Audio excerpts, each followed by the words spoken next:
Hey, what's going on, people? My name is Terrell Andretti, and I'm the Narc's nemesis. For those of y'all watching me on YouTube, make sure you like, comment, and subscribe to the channel. That helps YouTube's algorithm push out this content and push it out to more people. Somebody liked it for you, so make sure you like it for somebody. If you need a one-on-one phone session, the links are down below in the video description. If you need to talk, if you need to vent, if you need advice custom made and tailor fitted to your situation, make sure y'all book a session. I do all city, states, time zones, and countries, so do not let that deter you from booking a session. Um, Superstition, my single, is out on all streaming platforms. It is also available here on the channel as well throughout the videos. It is about my narcissistic experience and how I overcame it. It is also featured in the movie Becky, which is streaming on Amazon Prime, so y'all make sure y'all check that out. Also, I need y'all to call 104 KRBE in Houston and request Superstition by Terrell Andretti. If I have done you a favor, if I have guided you through this darkness, through this madness, do me a favor back and call the radio station, which the information is in the video description as well, and request Superstition by Terrell Andretti. I would greatly appreciate it. Between the central hours of 8 a.m. and 5 p.m. You can call from anywhere you are in the world. Anyway, today I want to talk about, will you get a Hoover? One of the biggest and most often asked questions in narcissist education. Most of the time, the answer is yes. I would say there is a 95% chance that you're going to get a Hoover. The reason being is because if you go back and look at my series, The Illusion of the Discard and Devaluation Decoded, the discard is not real. The discard is often just them needing a break and a refresh for new supply, because a lot of times the discard is triggered because you're not letting them properly be a narcissist, so to speak. And what I mean by that is you're calling them out on your shit. You're calling them out on their shit. You're addressing behaviors in them that you don't like. You're holding them accountable. You're making them take a look at themselves. You're holding them to things that they're doing that aren't favorable. Cheating, lying, blame shifting. You are bringing these things to the forefront and making them address them. They don't like that.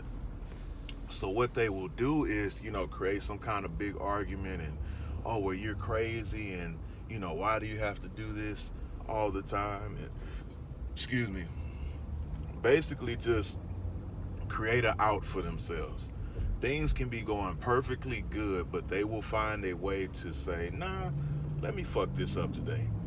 Just so they can get space, so they can go deal with somebody, not better, because a lot of y'all have the assumption that they go on to find somebody better. And the thing is, 9 times out of 10, they're going to run into somebody worse, or they will actually seek out somebody that's at a lower tier than you. And the reason being is because lower tier people, and let's be 100, like, there are higher and lower tier people. It just is what it is. With less self-esteem, less confidence, less value, less integrity. So they look for these kind of individuals because these lower tier individuals will let them manipulate them. They will let them lie to them. They will let them cheat on them. They will let them gaslight them because they don't see their own value. So when a narcissist is doing these things, they don't have sense enough to be like, okay, well, I value myself, so I'm not letting nobody lie to me or letting nobody cheat on me or whatever the case is. So the narcissist is able to reign supreme with them. So they'll go run off to this person, and y'all are thinking that they moved on and they're happily ever after because they're still with this person. They're still with that person because they're able to be a narcissist with that person. And a lot of people don't believe that because their emotions are still caught up in everything. But when you take a step back and realize it don't matter how good they look or whatever, some of the most beautiful people in this world have low self-esteem. And that's a plus for a narcissist. You mean to tell me you look good and you got low self-esteem? That's awesome. So they will go for that type of person. So just getting back to the Hoover, they're coming back because narcissists don't have the emotional capacity to let people go, to fully let people go. And I tell people all the time, cutting people off in life is a necessary skill. And it don't matter if it's family, it don't matter if it's friends, co-workers, whatever the case is. You have to, in order to be successful in this life, you have to master the art of cutting people off. If you don't, God is going to do it for you, or you're going to have a rough life, because progression in life has a lot to do with the people that you refuse to remove from your life. Especially when God's been telling you. Like, a lot of y'all are hanging around people, friends, family that you know you ain't supposed to be around, but companionship, the lack of companionship, the lack of self-esteem, the lack of being able to be independent is keeping you around in a circle of people that you shouldn't be with. So the narcissist does not have this ability to cut people off. Not permanently. When they discard you, normally it's just for a short amount of time. It might be for a couple weeks, it might be for a couple months, it might be for a year. But normally it's a short amount of time for them to go over to see what the next guy or girl is like, and if they can get, extract resources, or if they're as gullible, or if they're even more gullible, can I get away with more over here? And if they can get away with more over there, they will stay over there for a while. But the thing is, they'll still be reaching out to you because they cannot fully let people go. They do not have the emotional mechanisms. They do not have the emotional capacity to let somebody go and, wish them, bid them farewell and, a happy life. They don't possess that. So they will hoover you because, for one, they can't let you get too far. They cannot let you get too far. Because the thing is, they thrive off your emotions. So they know the longer you're away, the more you heal. The longer you're away, the more you'll forget them. The less likely you're gonna want to come back because you're spending time away from them and you're healing. You ever notice if you've done no contact and failed, that time while you were in no contact, you've seen so much clearer. So much stuff made sense.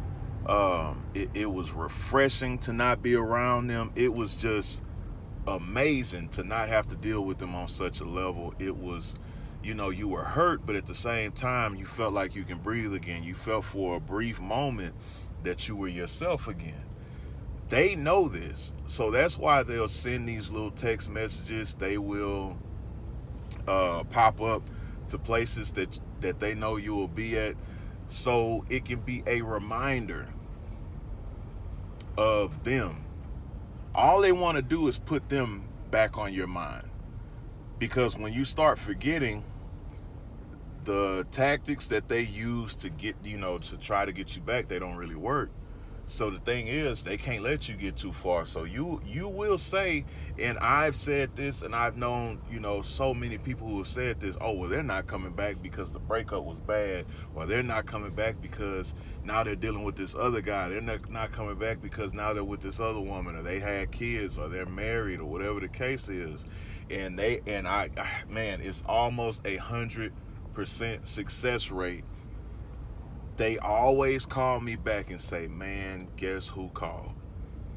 And they call because they're unable to fully let people go. They are not built like that. They do not have the mechanisms to do so. I understand how you feel. I understand what you got going on in your head. I understand the severity of the situation. But We got to step out of emotion and we got to deal with facts. They don't have the capacity to let people go. That's why when you was with them, they kept talking about that ex. They kept comparing y'all relationship to the old fucking relationship. They mention their ex all the time. And it's like, you're like, why do they keep fucking doing that? And one is to trigger you, to triangulate you, and, you know, to make you feel like you need to do more because they're still mentioning the ex, or, you know, what the ex used to do or didn't do or whatever. So it's meant to kind of get more effort out of you. And also, they haven't fully let go of whatever the story is that happened between them. Whether it was, you know, the narc's fault or their fault, they haven't fully came to terms with that. So it's inevitable that they come back, because y'all think it's all sunshine and rainbows over there. Sometimes they go in these situations, and these new people ain't going for that shit. They might already know what a narcissist is. See, we didn't know, so we stuck around longer. They might already know what a narcissist is. They call them out on their bullshit, and they shut the door on them forever. But then too, again, they can't let you get far. So they'll be over there with this narc and still reaching out to you, and they'll reach out to you, blow you up, blow you up, blow you up, till you finally answer. So now you mad because you like the audacity of this motherfucker to break up with me and blow my line up. So now you bombarding them with texts, like blowing up on them crazy. And now what that'll do is give them fuel, and also make it look like, you know, it helps them with their triangulation, because your name keep popping up on the screen, not knowing that you were provoked. You see what I'm saying? So now this new supply is getting abused, and you're helping. You don't know this shit, but I'm telling you, it happens every day. You're helping antagonize this new supply because they done baited a response out of you. This is another reason I tell y'all, go no contact and do not reply. If you have kids, go no contact and only reply about the kids. But, oh, sheesh, excuse me. But they're coming back because it's part of their cycle. I used to think the same thing. Oh, well, she not coming back. She'll never call me again. And what do you know? Coming across my screen, it never fucking fails. You're going to get a Hoover because it's part of the cycle. There are rare occasions where you won't get a Hoover. You won't get a Hoover if you discard them in the love bomb phase. It's super unlikely, because you done kind of stop them in their tracks, and you also put an instant stop to their false self. So you kind of hurt their ego when you discard them in the love bomb phase. Also, if you have the power to embarrass them or expose them, or if you have embarrassed them or exposed them, they hate being exposed, they'll leave you the hell alone. They're gonna still watch you from the shadows, but they gonna leave you alone. As far as like popping up and pressing you and shit like that, they ain't gonna bother you. Not like that. But anyway, man, like, comment, subscribe. If you need a one-on-one phone session, the link is down below in the video description.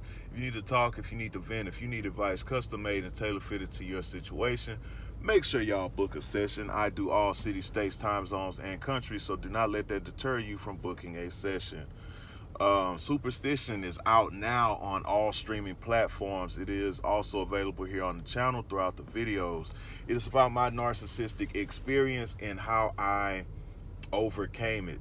It also features a voicemail of my ex-narc trying to Hoover me, and I ain't going for it.